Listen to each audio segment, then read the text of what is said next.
Hey there, this is Newbies, and welcome back to this series about Mario Kart Tour, giving you tips and tricks, overall strategy, and gameplay walkthroughs for Mario Kart Tour. So make sure to hit that subscribe button and like this video. And today we will be talking about how to optimize your strategy in games that use the increasingly popular mechanic of loot boxes, or gacha games. Like many recent games, Mario Kart Tour is a gacha game where players gain experience and skill level by playing enough to accumulate in-game currency, or by purchasing it. Once obtained, this currency is used in order to activate a loot box with the hope of scoring the rare higher value items. So the first thing to understand about gacha games is that there is an equivalency between the amount of gameplay time you'll be spending, the in-game currency you'll be rewarded with, the premium in-game currency you'll be rewarded with, and real-world money. All of these are, to an extent, convertible.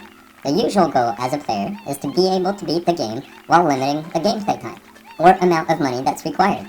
Reversely, from the game publisher's perspective, by not making it easy to figure out this conversion rate or what the optimal game decisions are, this helps to increase overall gameplay time, and at the same time, the potential for increased revenue. I'd like to describe a simple game situation and why optimal game decisions can result in huge gains over time for you as a player.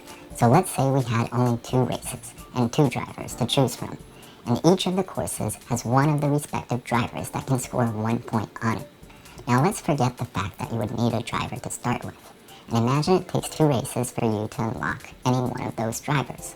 In this simple situation, it would take you a total of 4 races to unlock both drivers and thus be able to score 1 point on each of the 2 races.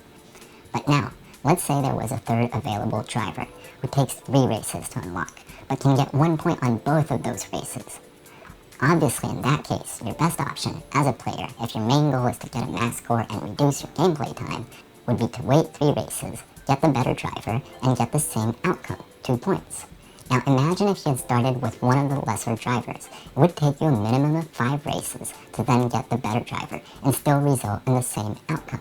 And if you had started with both lesser drivers, it would take you a minimum of 7 races to also get the better driver while still yielding the same outcome, 2 points. Or in other words, more than double the amount of time than if you had initially chosen the optimal strategy. So at this point, perhaps you're thinking, hey, that was pretty obvious. So I'm set, I know how to make a good value decision in order to optimize my gameplay. Well, not so fast, because the previous example used the assumption that the player would be able to accomplish however many races were needed in order to get the more optimal game situation. But now let's say that in order to get the driver, instead of taking a few races, it took 10 or 100 or 1,000. Depending on how much you're willing to play, there's a point when it no longer makes sense to keep that same strategy. Now the mistake that many players make, including myself, is to pick out a strategy that's optimal for that long-term gameplay value, whereas they don't plan on spending a few thousand hours playing the game. So let's say you weren't able to accomplish those 3 races, but were willing to play the equivalent of 2 races. In that case, your absolute best strategy would be to go with the lower-end drivers. And in a third situation, and I think this applies to most players when you're playing these types of games, you might not exactly be sure how long you plan on spending.